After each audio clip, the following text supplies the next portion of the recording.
आज की जो थीम है बीट प्लास्टिक पॉल्यूशन, ये पहली बार यूएन ने थीम चूज़ नहीं की है।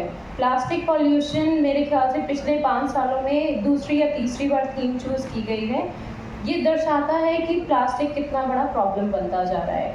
और हम जो काम करते हैं, हम छोटे छोटे गांव में जाते हैं, दूर दूर जिनका कनेक्शन भी नहीं है। मैं आपको एक स्टोरी सुनाऊंगी। बालाघाट करके एक गांव है जो कि जबलपुर से 200 किलोमीटर है। Jabalpur is in Madhya Pradesh.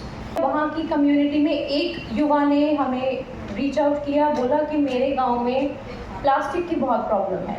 जब कम्युनिटी का इवेंट होता है, स्टाइरोफोम आप समझते हो, जो थर्माकोल की पत्तल की प्लेट होती है, ठीक है, तो वहाँ जो इवेंट होते हैं वहाँ पे इस्तेमाल होता है और उसको फेंक दिया जाता है। कम्युनिटी के इवेंट, जो पंचायत इवेंट कर रही है, उसमें भी यूज़ होता है, क्योंकि और कुछ वहाँ ऑप्शन अवेलेबल नहीं है, शादियों में, बर्थडे पार्टीज में। अब बहुत important points to note is कि ये जो गांव है ये बहुत क्लोज है कान्हा नेशनल रिजर्व के। Kanha national reserve is a tiger reserve, ठीक है। सो जब आप एक प्लास्टिक वेस्ट को यूज़ करके फेंक रहे हैं, it is finding its ways to enter the drains, it's finding its way to enter the forest and ultimately कहाँ पहुँच रहा है वो? जानवरों तक पहुँच रहा है, ठीक है। इसके अलावा शहरों में फिर भी फैसिलिटीज़ हैं। गांव में जब उन बच्चों ने कोशिश की कि हम इसको कलेक्ट करके मैनेज करें, उनको पता चला इंफ्रास्ट्रक्चर ही नहीं है।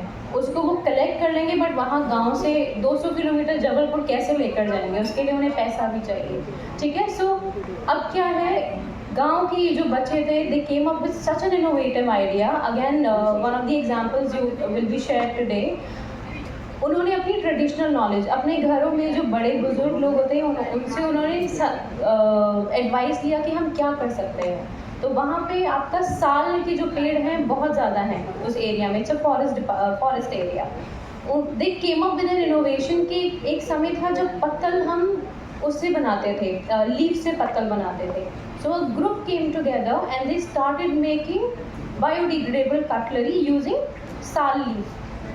गांव में जाते थे बच्चे, महुआ के पेड़ में से सीजनल है, एग्रीकल्चरल पेरिनियल वहाँ का लाइवलीहुड सोर्स है।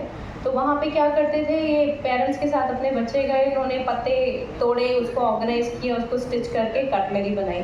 तो अभी ये ग्रुप क्या कर रहा है वहाँ पर, they are selling these products to local community, they selling these products to local shop जो कि कान्हा के आसपास है। Such a simple step. युवाओं ने, ज़्यादा उसमें रिसोर्स भी नहीं चाहिए था, लोकली ये इनोवेशन निकाला और आज वो ये प्लास्टिक की प्रॉब्लम को सॉल्व कर रहे हैं। तो